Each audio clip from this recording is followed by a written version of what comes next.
जय श्री राम प्यारे रहने साथियों, आपका एक बार फिर से स्वागत है। आज हम कक्षा 6 व 7 की कार्यपुस्तिका प्रवाह गणित के आंकलन नंबर 15 को हल करने जा रहे हैं। उम्मीद है ये आपको अच्छे तरीके से समझ में आएगा। तो चलिए बिना समय गंवाए इसकी शुरुआत करते हैं और लेते हैं पहला प्रश्न। प्रश्न नंबर 1 हमें बोल रहा है 6 अंकों की सबसे बड़ी संख्या हमें ज्ञात करनी है। तो जब भी हमें 6 अंकों की सबसे बड़ी संख्या ज्ञात करने के बारे में प्रश्न पूछे तो हमें बिना किसी संकोच के 6 बार 9 लिख देना है साथियों। तो 1 2 3 4 5 और 6। तो इस तरीके से मैंने यहाँ इकाई दाई सैकड़ा हजार 10,000 9,99,999 को प्राप्त किया है, जो कि अपना विकल्प नंबर 1 में दिया हुआ है। तो ये सही आंसर होगा। चलिए अब चलते हैं हम लोग दूसरे प्रश्न में। प्रश्न नंबर 2 हमें बोल रहा है 8,76,000 और 327। 8,76,327 में इकाई और फिर आपको 10,000 इनके स्थान पर आने वाले अंकों को परस्पर बदल देना है और नई संख्या बनानी है। तो इकाई के स्थान पर आया है मेरे 7, फिर दहाई सैकड़ा हजार और 10,000। 10,000 के स्थान पर भी आया है 7। तो इस 7 को मैं यहाँ रख दूँ इकाई के स्थान पर और इस 7 को मैं यहाँ रख दूँ 10,000 के स्थान पर। तो 7 तो 7 ही है साथियों, कोई अंतर नहीं आएगा और अपनी संख्या वो की वही रहेगी, क्योंकि दोनों ही स्थानों पर 7 था। तो फिर से हमें 8,76,327 प्राप्त हुआ है। तो इसका मतलब 8,76,327 विकल्प 3 सही है, विकल्प तीसरा सही है, इसलिए हमने तीसरे विकल्प में यहाँ टिक कर दिया। चलिए अब चलते हैं हम लोग आज के तीसरे प्रश्न में। प्रश्न 3 संख्या हमें दी हुई है 5,0,8,8,7,8। मतलब इकाई दहाई सैकड़ा हजार 10,000 और लाख। 5,08,878 में हजार के स्थान पर देखो, इसमें कितनी शानदार बात कही है। इकाई दाई सैकड़ा और ये हजार के स्थान पर जो 8 आया है इसका स्थानीय मान बताना है साथियों। इस प्रश्न में एक गजब की बात है, अंक 8 खुद 3 स्थानों पर आया हुआ है। इकाई के स्थान पर भी है, सैकड़ा के स्थान पर भी है और हजार के स्थान पर भी है। तो हमें केवल हजार के स्थान पर जो 8 आया है उसकी चर्चा करनी है। तो उसका जो स्थानीय मान है वो 8, तो इसका जातीय मान हो गया और इसका स्थान हजार वाला है, तो इसलिए इसके पीछे 3 जीरो लगा करके और 8,000 बना देंगे। वैसे स्थानीय मान में आपको पता है कि जो जिस स्थान पर है उसके पीछे जितने अंक हैं उनके उतने जीरो लगा दिए जाए गिन के, तो वो उसका स्थानीय मान बन जाता है। तो इस प्रश्न का जो स्थानीय मान है वो 8,000 रहेगा और यहाँ अपने विकल्प नंबर 4 सही है साथियों। चलिए अब देखते हैं आज का चौथा प्रश्न। हमें प्रश्न दे रहा है संख्या 83,856, 83,856, 83,356, 83,356 और फिर उसके बाद 83,265 और आखिर में दे रहा है 83,056। इस सब में 83,056, तो इस सब में हमें सबसे बड़ी संख्या ज्ञात करनी है। तो साथियों संख्या की हम लोग तुलना करें तो इसमें सबसे बड़ी की जब भी बात करता है तो सबसे अंत में, मतलब इकाई की तरफ से नहीं, अपने बाईं ओर से जो सबसे बड़ा अंक है वहां से तुलना करनी है। तो साथियों जैसा कि हम लोग देख पा रहे हैं यहाँ पर इकाई दाई सैकड़ा हजार और 10,000 के स्थान पर आया हुआ 8 सब जगह बराबर है। फिर हजार के स्थान पर भी आया हुआ 3 भी सब जगह बराबर है। तो अभी तक हम अंदाजा नहीं लगा पाए कौन सी संख्या बड़ी है, परंतु सैकड़ा के स्थान पर सबसे बड़ा अंक 8 है, तो ये वाली संख्या सबसे बड़ी होगी। तो कहने का मतलब हमारे 83,856 है वो सबसे बड़ा है। और इस प्रश्न में हमें 83,856 विकल्प 1 में नजर आ रहा है। तो कहने का मतलब विकल्प 1 अपने एकदम सही उत्तर है।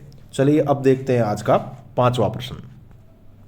पांचवा प्रश्न हमें एक भिन्न दी हुई है 1 से ही 5/6। तो इस भिन्न को पहले हम लोग साधारण भिन्न में बदलें। तो साथियों साधारण भिन्न में बदलने के लिए जो हर में ये 6 आया है, इस 6 को भागफल 1 से गुणा करेंगे तो 1 छंग छंग और ऊपर में जो आपके ये शेषफल 5 बचा था उसमें जोड़ देंगे। तो इस तरीके से अपनी ये भिन्न आई है 11/6। अब हम क्या करते हैं, ऊपर वाले 11 का पाड़ा 2 बार बोलते हैं, 11 दूना 22 तो नीचे वाले 6 का पहाड़ा भी 2 बार बोलना पड़ेगा, 6 दूनी 12। तो इस तरीके से हमारे जो इसकी समतुल्य भिन्न है वो 22/12 प्राप्त हुई है, जो कि विकल्प नंबर 3 में एकदम सही नजर आ रही है। अब देखते हैं आज का छठा प्रश्न। भिन्न 6/36 का सरलतम रूप ज्ञात करना है। तो साथियों, सरलतम रूप ज्ञात करने के लिए हम इसमें सबसे छोटी संख्या 2 का भाग देंगे अंश और हर में। तो 6 में 2 का भाग गया साथियों 3 बार, और फिर 36 में 2 का भाग दिया तो इसमें 3 के अंदर भाग गया 1 बार, 1 2 2, और 3 में से जब आपने 2 घटाए तो पीछे बचा आपके शेषफल में 1 साथियों 1, और ये 6 16 बन गए, तो 16 में भाग चला जाएगा आपके 8 दूनी 16 बार।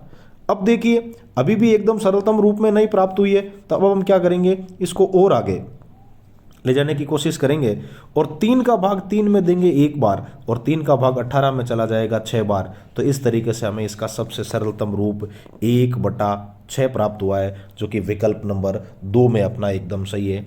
चलिए अब देखते हैं आज का 7वां प्रश्न। 7वां प्रश्न हमें बोल रहा है साथियों, निम्न में से सबसे छोटी दशमलव संख्या कौन सी है। तो चलिए 4 विकल्प है, 4 संख्याएं हैं, चारों ही लिखते हैं हम लोग। पहली जो संख्या है वो है अपने 12.3 साथियों, और दूसरी संख्या है 12.03 साथियों। तीसरे विकल्प में है 12.003 या 3 साथियों, और चौथे विकल्प में है 12.03 और 1। जब भी हमें संख्याओं की तुलना करनी है कि सब में दहाई का अंक 1 बराबर है, तो अभी तक हमें कोई पता नहीं चला। इकाई भी सब जगह 2 बराबर है, अभी भी कोई पता नहीं चला।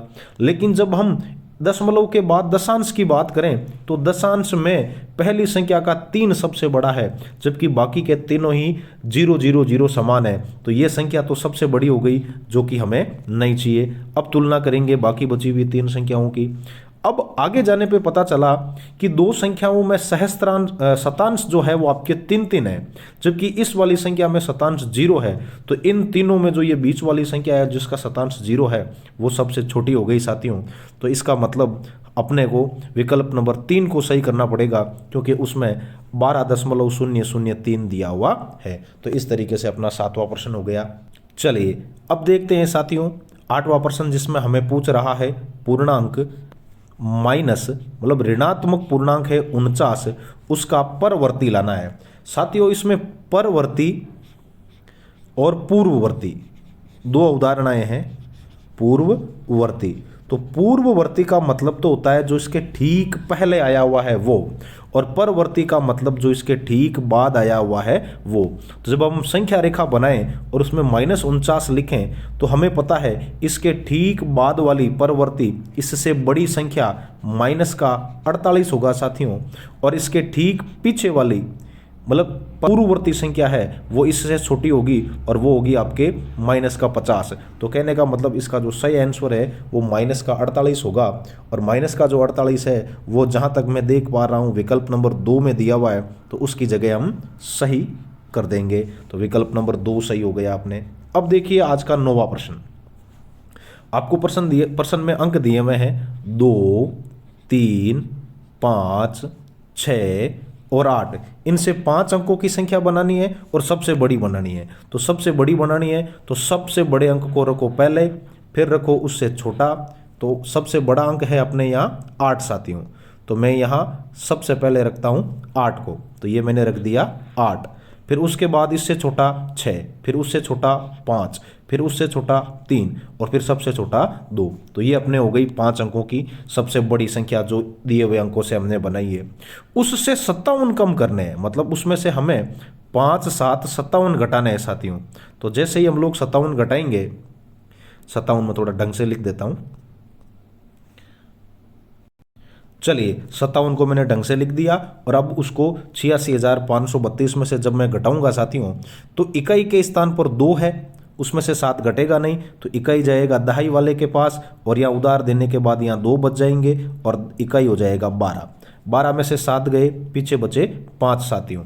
अब दहाई के पास 2 ही है, उसमें से 5 जाएगा नहीं, तो दहाई जाएगा सैकड़ा के पास उधार लेने, वहाँ 4 हो जाएगा, और ये दहाई खुद बन जाएगा 1 और 2 आपके 12। उस 12 में से जब आप 5 घटाओगे तो पीछे बचेंगे 7 साथियों, और आगे बचा हुआ है अपने पास 4, फिर उससे आगे 8, फिर उससे आगे 6। तो अपना जो ये हो गया 86,475। तो 86,475 जहाँ तक मैं देख पा रहा हूँ 90 प्रश्न में अपना विकल्प नंबर 4 सही है साथियों। चलिए अब देखते हैं इस आकलन का आखिरी प्रश्न। निम्नलिखित में से कौन सी संख्या है वो सबसे छोटी है। साथियों आपको ये ध्यान रखना है कि यदि ऋणात्मक दिया हुआ है तो जो आपको सबसे मोटी दिखे दरअसल वो सबसे खोटी होती है, वो सबसे छोटी होती है। तो यहाँ हमें 988, 975, 978 और 985 में 988 सबसे मोटी दिखाई दे रही है, परंतु ये सबसे खोटी है क्योंकि इसके आगे माइनस है, इसमें से लोग मांगते हैं, तो ये सबसे आपके छोटा पूर्णांक होगा। तो हम लोग विकल्प नंबर 1 में कर देंगे सही। चलिए धन्यवाद साथियों, उम्मीद है आपको समझ में आया होगा। फिर मिलते हैं अगले कार्यपत्रक में, तब तक के लिए